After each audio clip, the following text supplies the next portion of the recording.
안녕하세요, 여러분. 오늘 이 시간은 제가 페이스북에 전도하기 위해서, 복음 전파를 하기 위해서,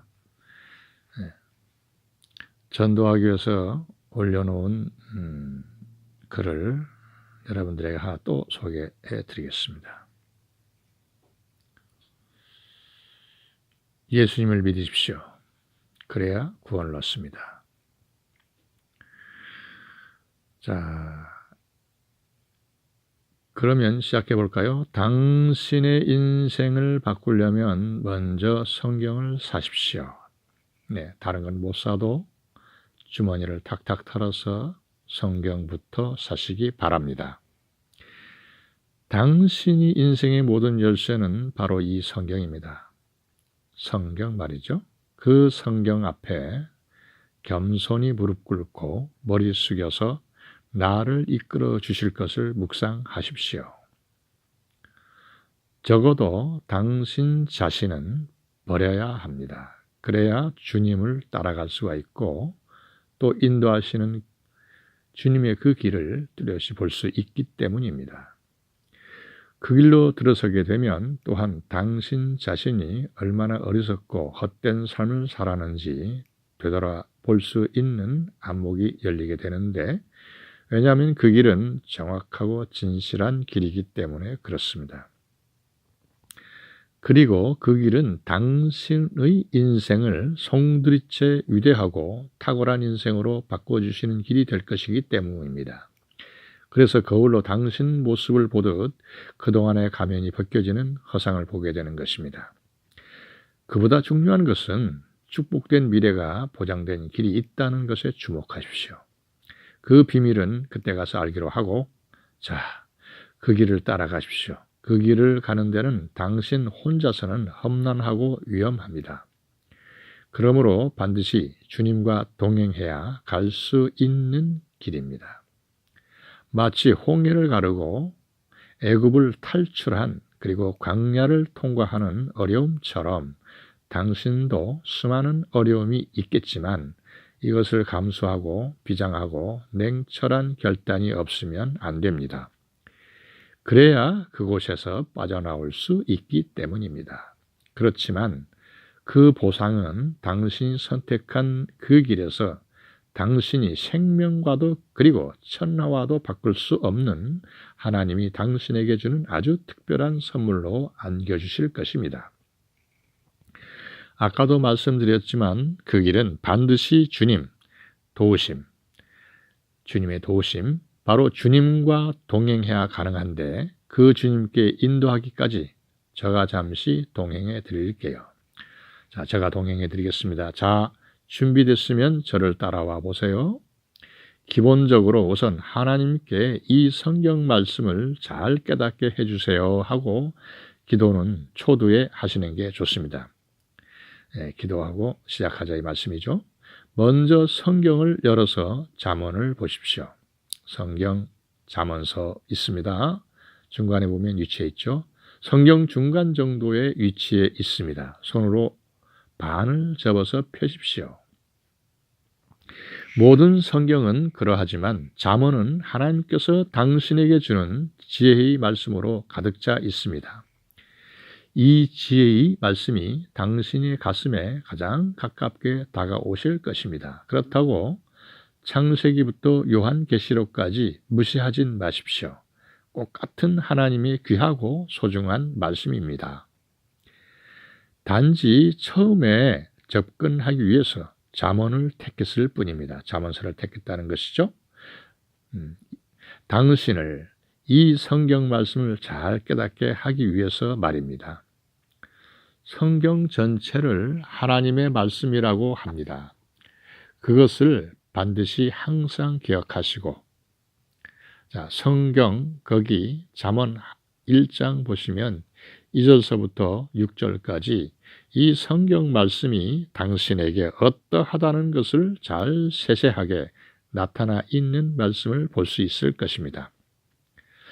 잠언서를 잘 읽게 되면 지혜가 들어오고 마음을 비춰주실 것입니다. 그래서 이 성경 말씀을 이해하는 데 큰 도움이 됩니다.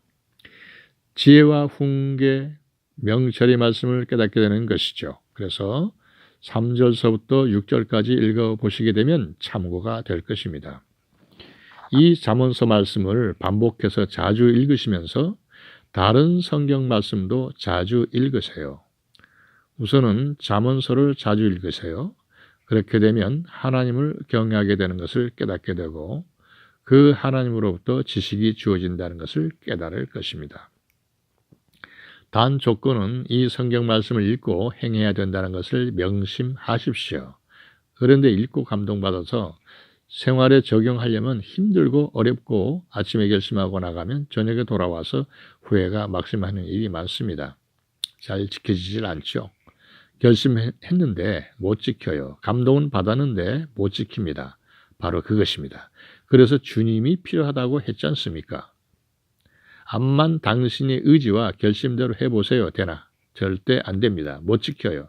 너무 당신 자신이 자책이 되고 자존심이 상하게 되고 굳게 결심도 해보지만 그것이 더 자신을 꽁꽁 얼어붙게 만드는 삭막한 사람으로 당신을 만들어버리고 맙니다.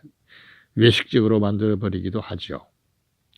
이 잠언서 말씀에 훈계의 말씀은 내 생명이라고 하셨는데 못 지키는 겁니다.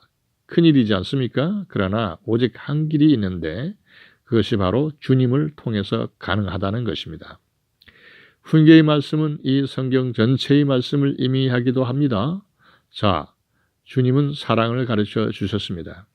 아니, 주님 자신이 사랑이셨으니까요. 하나님은 사랑이시라. 이 사랑은 영원합니다. 이 사랑이야말로 당신 전체라야 합니다. 당신 속에 이 사랑이 중심 바탕으로 영원히 자리 잡아야 하는 것입니다. 당신 속에 이 하나님의 자리가 있습니다.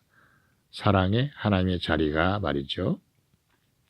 인간은 하나님의 자리에 하나님이 안 계시면 공허가 심화되고 그것을 채우려고 욕심을 부리는데 그것은 더욱 심해질 뿐이죠. 말이 많이 빗나가네요. 본문으로 돌아와서 사랑, 바로 하나님 자신이기도 하시죠. 좋아, 요한 1서를 펴십시오. 하나님의 사랑이 없는 자와 있는 자가 어떠하다는 것을 잘 나타내 줍니다. 요한 1서도 잘 읽으십시오. 그렇다면 사랑이 관건이겠죠? 바로 이 사랑은 어디서 오는 걸까? 어디서 받는 것이며 어디서 얻는 것일까? 이 사랑은 어떤 사랑이란 말인가? 고린도전서 13장에서도 마태복음 22장 37절에서 40절까지도 아니 성경 전체를 통해서 이 사랑을 누누이 말씀하셨는데 과연 어디서 어떻게 받고 어떻게 행하라는 것인가? 요한복음 23장을 보십시오.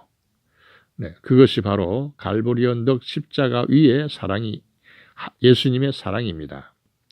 이 예수님의 사랑이 하나님의 사랑을 잘 나타내 주신 사랑이며 그 사랑은 그분 자신이기도 하셨습니다. 그분은 아무 죄도 없으셨고 아무 잘못도 없으셨지만 인류의 죄를 역시 당신의 죄를 위해서 총독 빌라도의 배려도 뿌리친 채 그 모든 죄를 다 짊어지시고 빌라도 뜰에서 그 날카로운 쇠갈고리가 박힌 회초리로 살점이 튀기는 채찍을 맞으셨고 전신에 말할 수 없는 고통과 온몸에 피가 낭자한 모습으로 홀로 십자가를 지시고 그 거친 골고다 언덕길을 오르셔야 했습니다. 힘들고 쓰러지고 피투성이가 된 채 다시 일어나 오르셨고 수많은 군중들과 군졸들에게 온갖 조소와 멸시천대는 물론이거니와 뺨을 맞고 침뱉음을 당하고 허리엔 창으로 찔려 피와 물을 하염없이 쏟으시면서 십자가 위에서 길고 긴 6시간 넘는 사투 속에서도 한 점 흐트러짐 없는 우리를 향한 애절한 사랑으로 십자가 위에서 돌아가셔야만 하셨습니다. 그렇게 이전도 이후도 없는 그 모진 고통을 당하시면서도 예수님께서는 무슨 말씀을 하신지 아십니까? 그 모여든 군중들이 야유와 멸시천대 조롱과 비웃음 속에 그들을 향해서 무슨 말을 하셨는지 아십니까? 하나님께 아버지여 저들의 죄를 저들에게 돌리지 마시옵소서. 저들이 몰라서 그러하오니 바로 이 말씀입니다. 마지막까지 하나님께 우리를 향한 애절한 청원이었습니다. 바로 이것이 주님이 우리를 향한 사랑입니다. 그 고통, 그 멸시천대, 조소 다 당하시면서 이 십자가의 모든 과정이 하나님의 사랑을 잘 나타내주고 있습니다. 주님의 공생애도 물론이지만요. 하나님의 이 사랑, 하나님의 사랑은 바로 이렇다 한 것을 이 십자가 위에 예수님께서 그 사랑을 잘 나타내 주셨고 또 그 사랑을 우리에게 주신 것입니다. 아무 죄도 없으신 주님, 벌써 빌라도에게 풀려나올 수 있는 기회도 있었건만 십자가 현장에서도 힘들면 나올 수도 있었지만 주님은 그러지 않으셨습니다. 주님은 그 십자가를 필연적으로 지셔야만 하셨기에 그것이 우리 죄를 위해서 하나님의 뜻에 따라가야 하셨기에 그 잔을 마셔야만 하신 것입니다. 한 점 흐트러짐 없는 한없는 무한한 사랑을 남기시고 바로 이것이 죽음보다 더한 하나님의 사랑입니다. 이것은 죄만 해결해 주셨을 뿐만 아니라 모든 것을 다 바꿔버렸습니다.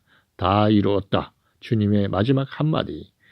왜 이렇게 예수님은 그리고 당신을 위해서 돌아가셔야만 했을까요? 그 십자가 위에서 예수님 앞에 엎드려 물으십시오. 그 십자가 위에 예수님의 앞에 엎드려 물으십시오. 왜 나의 죄를 위해서 돌아가셨습니까? 하고요. 왜 그런 모진 고초를 다 깨끗이면서까지 멸시천대 다 받으시면서까지 나를 위해서 돌아가셔야만 하셨습니까? 하고요. 그것은 당신이 죄 문제가 해결되지 않으면 당신이 죄 문제가 해결되지 않으면 사랑도 할 수 없고 성경 말씀도 못 지켜가기 때문에 그렇습니다.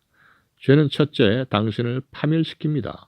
당신을 속이기도 하고 인격 자체를 와해시키고 당신 생명을 단축시킵니다. 죄는 당신 자신을 병들게 하고 어리석게 만들며 지혜와 지식은 물론이거니와 규모와 체계성도 없고 혼돈 그 자체로 살아가게 만들며 인간된 형상을 갖출 수 없게 만듭니다. 참 평안도 참된 의미도 모를 것이며 모든 삶이 헛되다는 것과 악랄하고 참혹하게 만들 것이며 암흑 속에 빠지게 만들 것입니다. 겉으로 평안하고 지혜 있게 보일지 모르나 필경은 사망길로 가게 되는 것입니다. 이것은 죽는 날, 당신이 죽는 날, 인간이 죽는 날 더욱 고통 속에 많은 결과가 이어질 것입니다. 죄, 그 무엇으로도 해결할 수 없는 죄, 당신이 신념으로 되던가요? 의지로 되던가요? 힘으로 되던가요? 권력으로 되던가요? 아까 잠언서 말씀을 못 지켜가는 것과 똑같아요. 힘쓰면 힘쓸수록 당신을 꽁꽁 묶어버립니다. 그러나 이젠 걱정 마세요. 당신이 모든 죄를 위해서 다 짊어지시고 예수님께서 이렇게 모진 고통을 다 당하시면서 십자가 위에서 돌아가셨으니까요. 이제 당신은 이 예수님을 믿기만 하면 됩니다. 믿으십시오. 아무 걱정 말고 푹 믿으십시오. 주님의 사랑 안에 그 품 안에 푹 안기십시오. 당신이 모든 눈물을 닦아주실 것입니다. 바로 당신이 죄를 다 짊어지시고 돌아가신 이 예수님을 믿으면 모든 죄를 다 용서받고 그럼으로써 그때 그 하나님의 사랑을 느끼게 되고 당신 몸 전체를 통해서 전율적으로 하나님의 사랑을 받게 되는 것입니다. 이때 당신이 그동안 모든 죄를 회개하게 되고 당신 자신이 모든 죄를 다 씻겨지게 되는 것입니다. 당신이 모든 죄를 다 용서받고 하나님의 죄 없는 거룩한 자녀로 거듭나는 순간이지요. 이제 구원을 얻었고 주님 안에서 주님과 동행하게 되는 것입니다. 이제는 주님의 사랑으로 당신도 행하게 되고 그것은 십자가의 사랑이 그렇게 크고 한없이 무한하기 때문에 당신은 그 사랑만 생각하면 그때마다 가슴이 뜨거워지고 눈물로 하염없이 흘러내릴 것입니다. 어디서든 바로 그 사랑으로 말씀을 중심 삼고 주님과 동행하며 영원토록 살아가게 될 것입니다. 그럴 때 성경 말씀도 자연적으로 이루어가게 되는 것입니다. 그 사랑이 당신을 이끌 것이며 주님께서 영원토록 당신과 함께 하실 것입니다. 성경 말씀을 바르게 가르치는 가까운 교회로 나가십시오. 주의 은혜가 늘 함께 하시길 기원합니다. 네, 여기까지입니다. 감사합니다.